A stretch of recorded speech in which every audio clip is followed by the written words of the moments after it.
Yes, and now we're live on the Help Marketing podcast. And today on Help Marketing, we have our special guest, Mark Schaefer.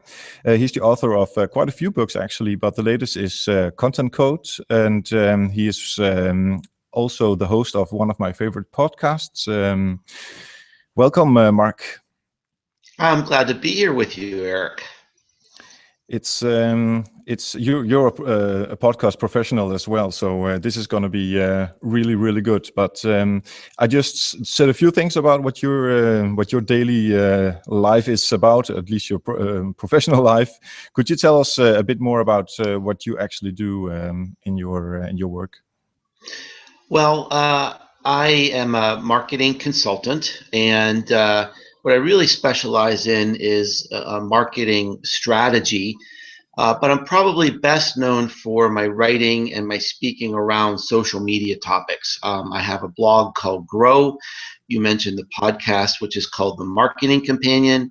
I've written 5 different books on the subject.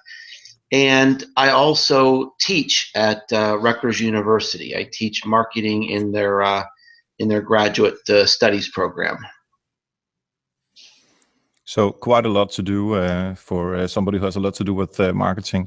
And today we're going to talk a lot about the content of your latest book. But before we go into all of that, this is Help Marketing, and we always talk a bit about the pay it forward concept of helping other people or other people helping you.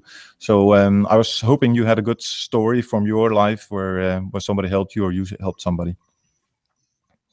Well, I think that, I'll tell you a quote that I love.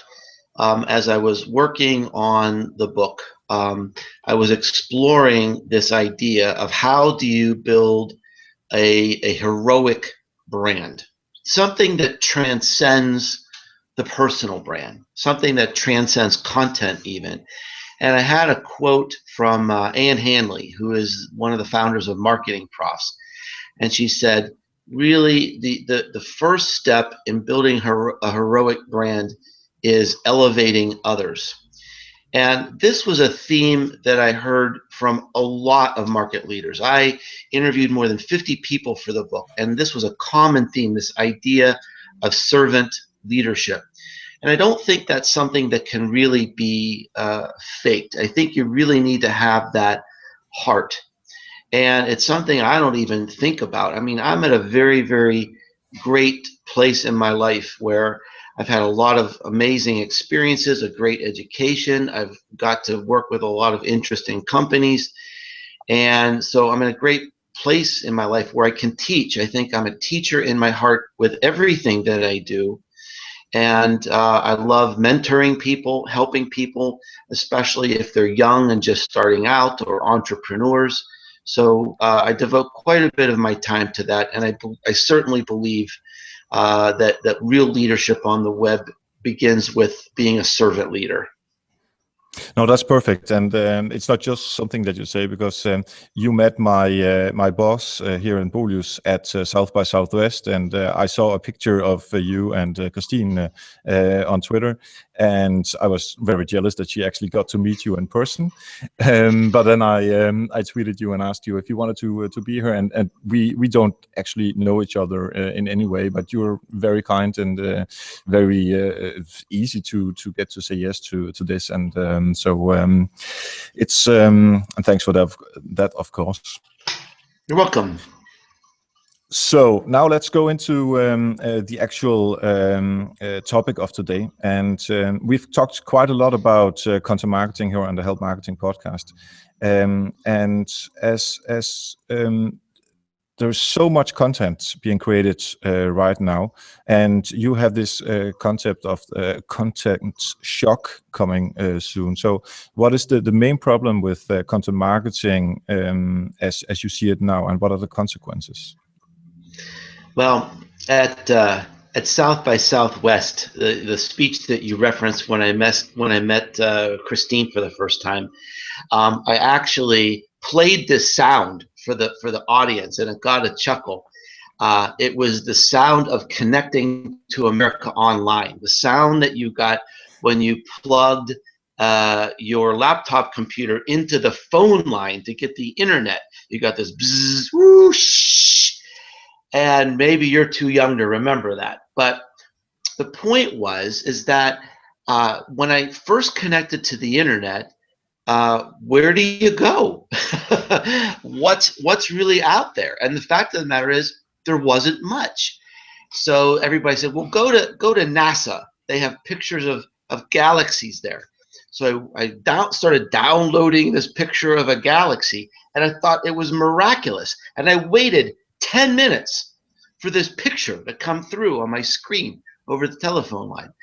And the point of me saying this is that I think it represents this extreme that we've gone through in just a few years. This wasn't that long ago that there wasn't much content available to us on the web. I was willing to spend 10 minutes to get a picture of a galaxy, to the point where we are today, where the amount of information is simply overwhelming. There's this malignant complexity of information available to us now. And as consumers, this is generally a good thing because we have more choice.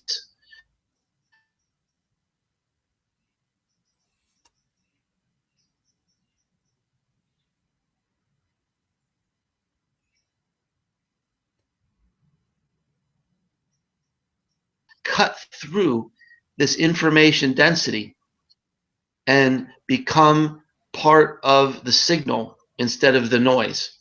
And the problem is going to become much, much worse. In the next 5 years, you know, I'm seeing like the amount of information on the web is going to increase by 500%, 1,000%. I mean, that's unimaginable. If you can think of the vastness of the internet, in 5 years, we're going to have 5 of those. And you start to see that, my goodness, our job is going to become much, much more difficult. And that's what I describe in the book and in other in writings and in speeches. I describe this as content shock. And it's very predictable, Eric. Each phase that we go through on the internet, as it begins to mature, it becomes more difficult to market. So when we first had websites, if you were the first one, you had an advantage. And then it got more complicated.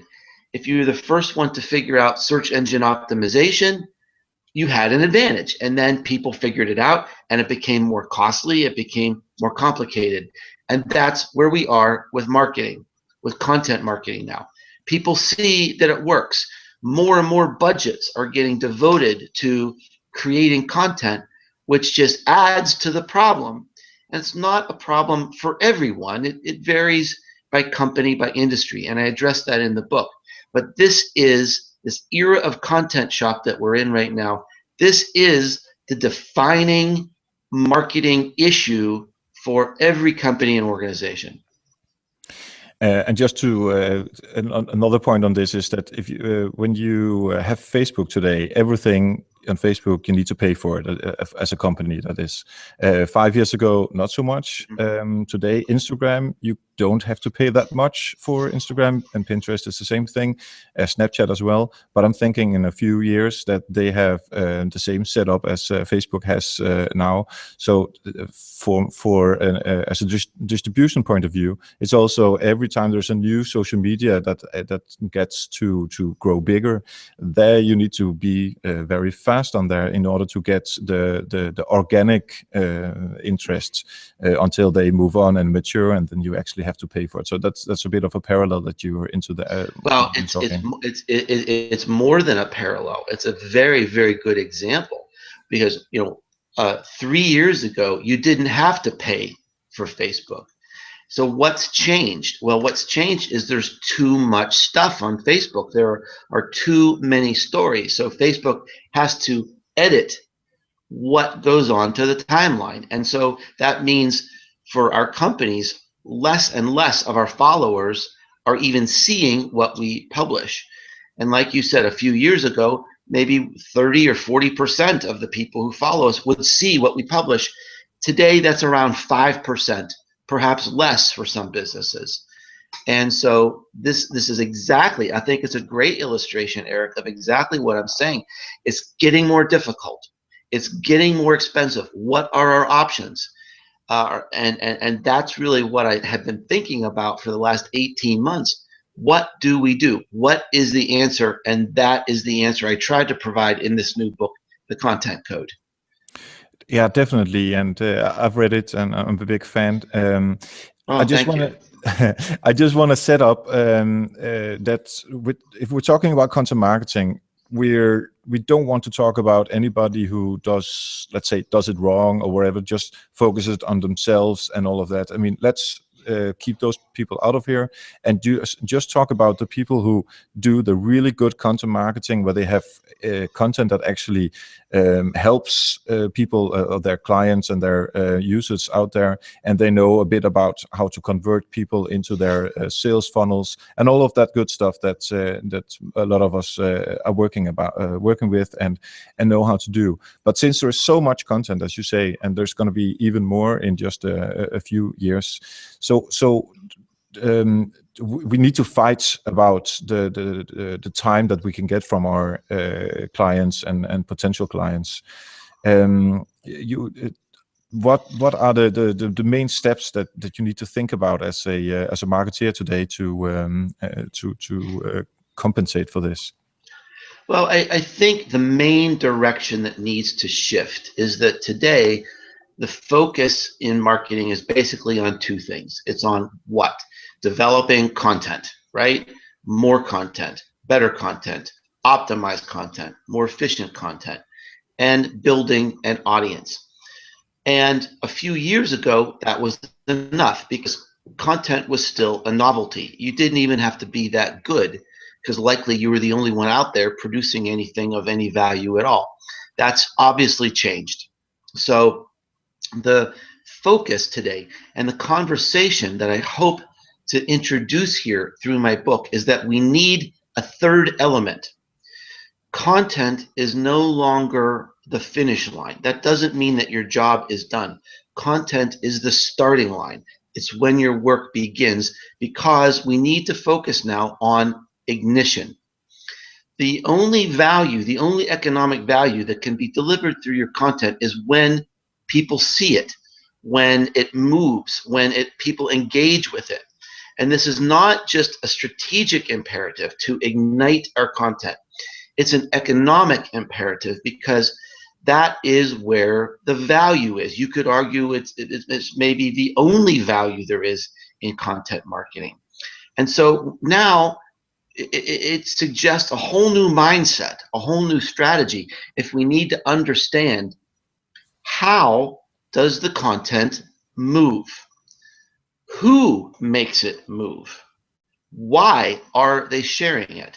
And we need to begin to dive down and understand the psychology of sharing, the sociology of sharing, the mechanics of our content and our websites that may enable sharing or inhibit sharing.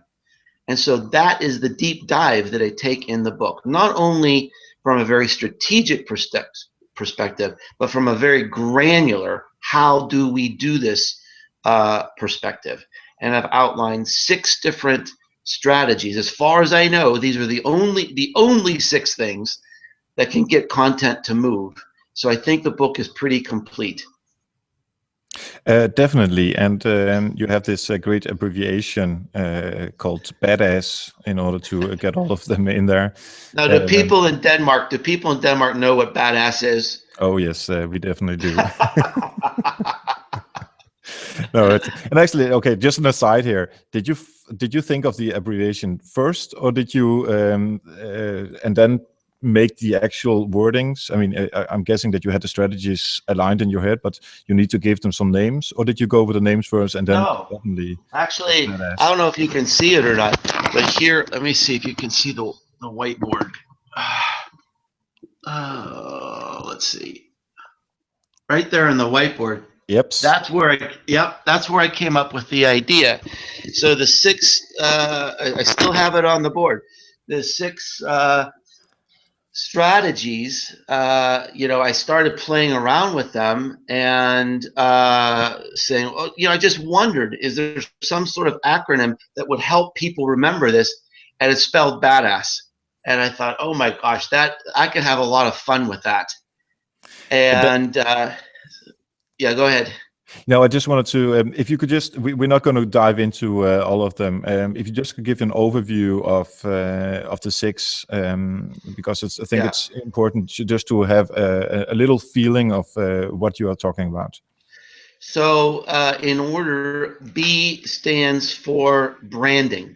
I show examples in the book why branding in this environment is more important than ever. And in fact, sometimes people share content because of who you are.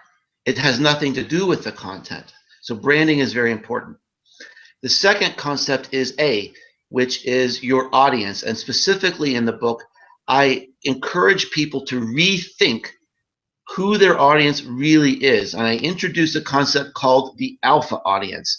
This is the elite group of people who actually shares your content. So if you buy into my idea that economic value comes from content that moves, we really need to understand who these people are. And I'm not sure businesses are really thinking that way right now. So D is distribution, advertising, promotion, and SEO. And I group this into one chapter because this is the only group of ideas that really require money, that require some sort of investment. And it's the group of ideas that are really look at non-organic transmission. And while some of these terms may be familiar to readers or to your listeners today, I present them in an entirely new light. I look at these ideas in the context of content transmission. How do they really work, or how do they not work? And I think there's some surprising ideas, for example, about the relationship of SEO and content that will really surprise people. The next A is authority, which is a very difficult subject, a very complicated subject that refers to the power of your website and the role of the power and how Google views your website and its connection to content transmission. The next S is social proof and social signals, which simply means, let me give you a brief example. If you want to grow roses in your garden in Denmark, and you do a Google search, how do I grow roses in my area? And you get 2 blog posts, and one has been tweeted 2 times, and one has been tweeted 256 times. Which one will you read? The one that has been tweeted the most, because the social proof on these number of tweets indicate there's something more important about this article. Now, that has nothing to do with the content or the author or the brand or the audience or the power of the website. The content is moving simply because of a number. We need to understand that. The last S stands for shareability, and that is what are all the things that we can do to give our content every opportunity to move. So it talks about removing barriers that you might not even know are there. It's all based on reliable research, good data analysis, statistical analysis to show what helps your content move. And the thing I love about this is that it's not linear. It's not like step 1, step 2, step 3. You can take ideas from every section of the book and use them for your business, and it'll help your business week by week.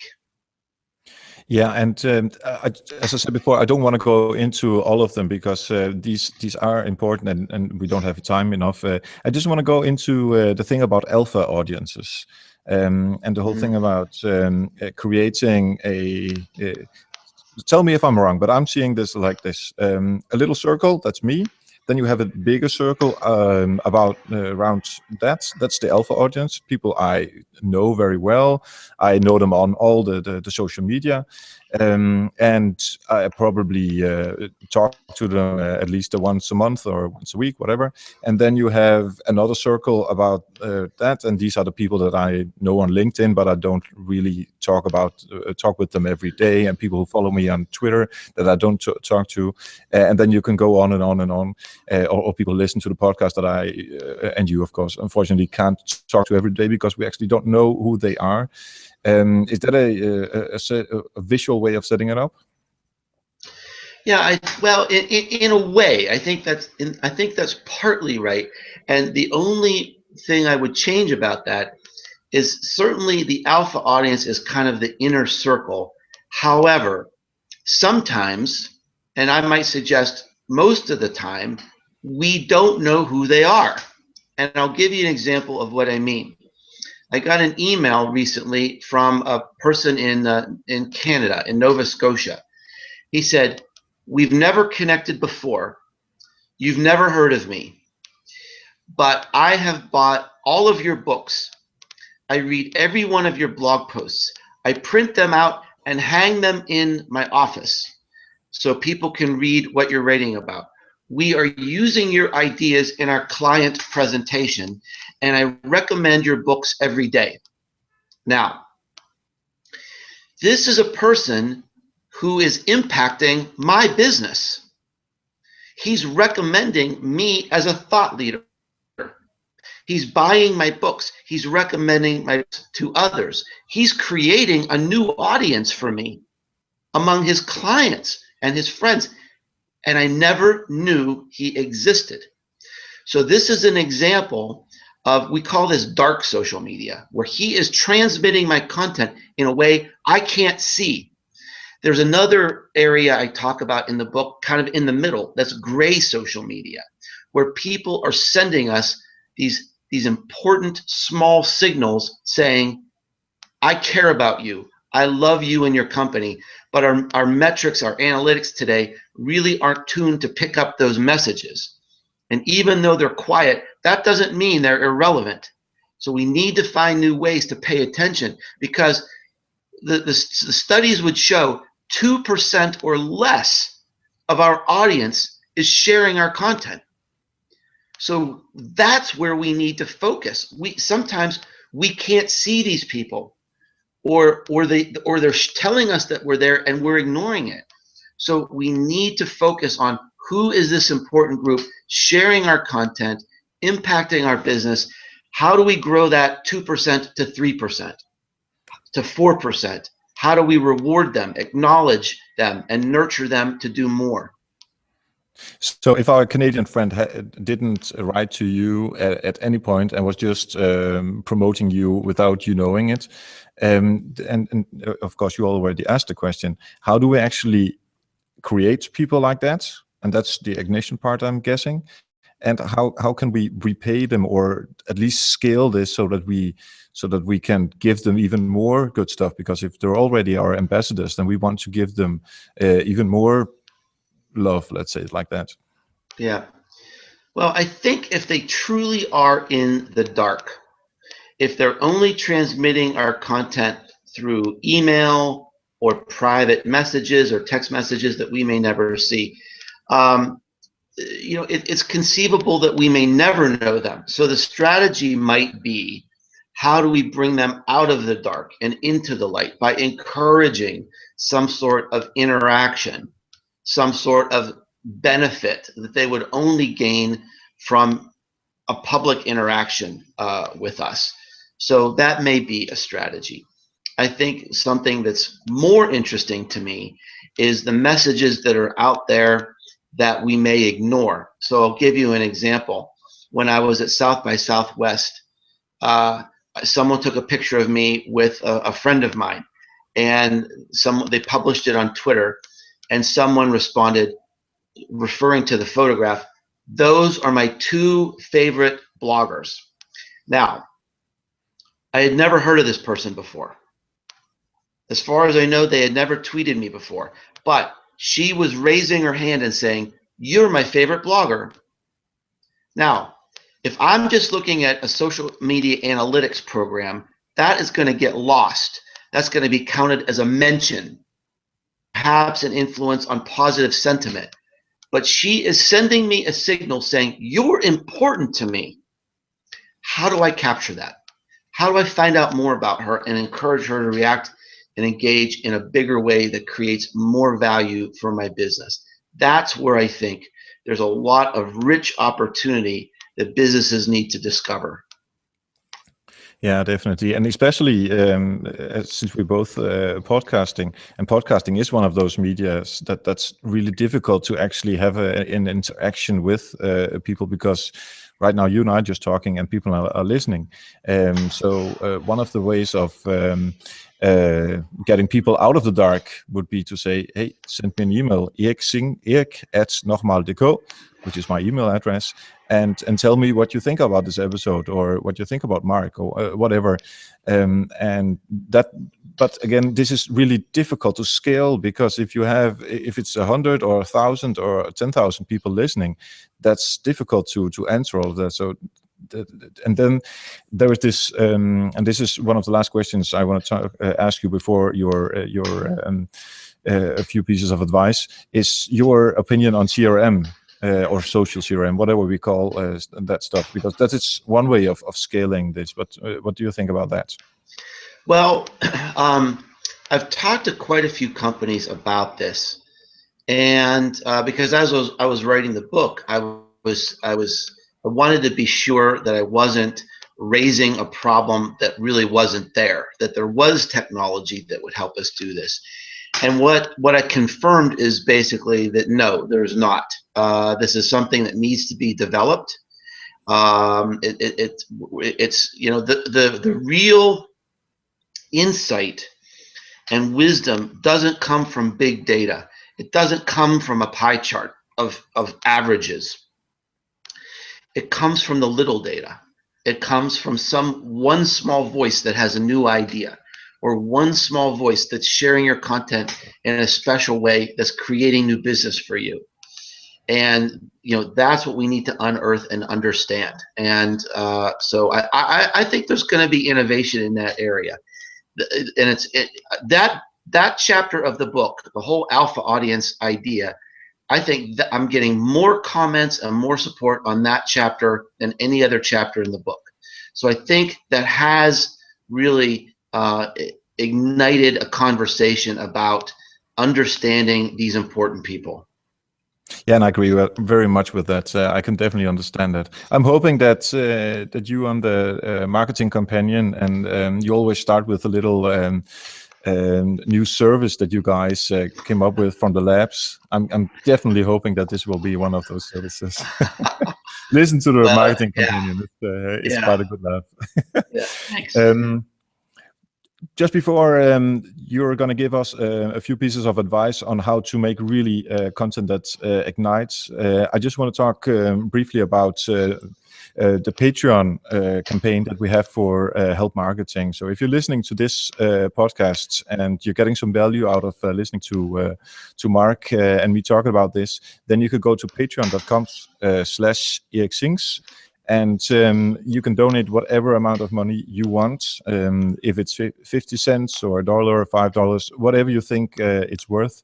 That will help us, that will make you my boss, and it will help fund the podcast and be able to continue deliver what we're delivering, and hopefully do some more.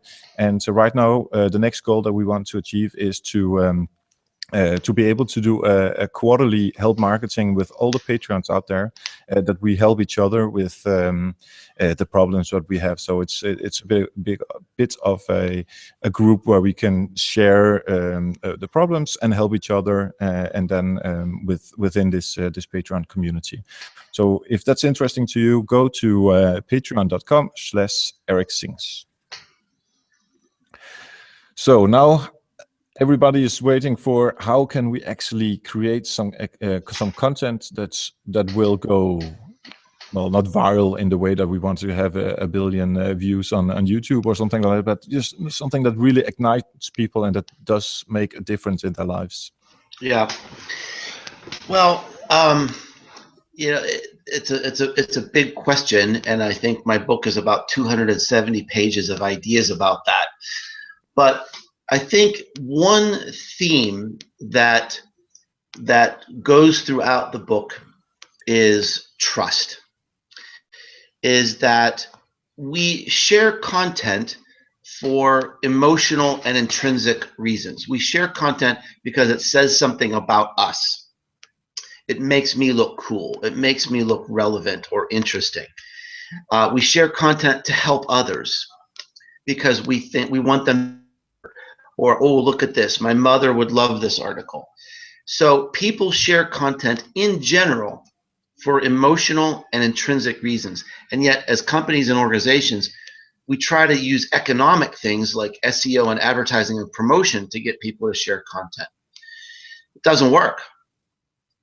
We can trick people into clicking a link and looking at something, but we can't trick them into sharing. And that's where the value is. So we need to keep working on how do we create these emotional bonds long-term between ourselves and our content and our customers. How do we create content that truly helps them, that rewards them, that becomes part of the fabric of their life? I use an example in the book where there's one PR professional. She shares every blog post I write. Now think about this. She's in public relations.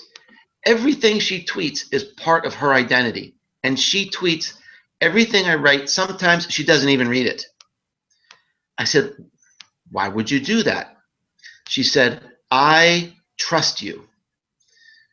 She said, you have never let me down. You have never written one blog post that I wouldn't be proud to share with my audience, with my family, with my friends. Now, if you think about the importance of trust in content ignition and building that brand as a content creator, and you look at all the other reasons why we're creating content and all the other reasons, and people are saying, we want to pay you to put our content on your site. We want you to pay you to advocate something. We want to pay you for links. We want you to sell things every day. There's all these pressures that go against this idea of trust and emotional connection. And in the long term, I think that's the big idea that's really going to help our content ignite. Never, ever let your customers down. Create exceptional value every single day. That's just the starting point. It's a great starting point, and that's what we have time for today. Thanks so much for the talk now here. If people who are listening here, they want to listen to you more or follow you on Twitter or your blog posts, where would you send them? Well, everyone can find me at businessgrow.com. You can find my blog, my podcast, my books, and lots of free resources to help individuals and businesses of every size. Perfect. It's been a pleasure talking to you, and thanks for making us a bit smarter on content shock and ignitions and the alpha audience, which I personally think is one of the most interesting parts about your book. Thanks so much, Eric. Cool. So just a 10 seconds intro on hi, I'm Mark Schaefer. I'm a guest on the Help Marketing podcast. We'll be talking about content ignition or content shock. I mean, in your own words, of course, and just 10 seconds, 15 seconds. Okay. Are you recording? Yep. Okay. All right, here we go. Hi, this is Mark Schaefer. You're listening to the Help Marketing Podcast, and we're going to talk about igniting your marketing, your business. Let me start over. I can't remember the name of my book. All right, here we go. Hi, this is Mark Schaefer, and you're listening to the Help Marketing Podcast. Today, we're going to be talking about igniting your content, your marketing, and your business. That's perfect.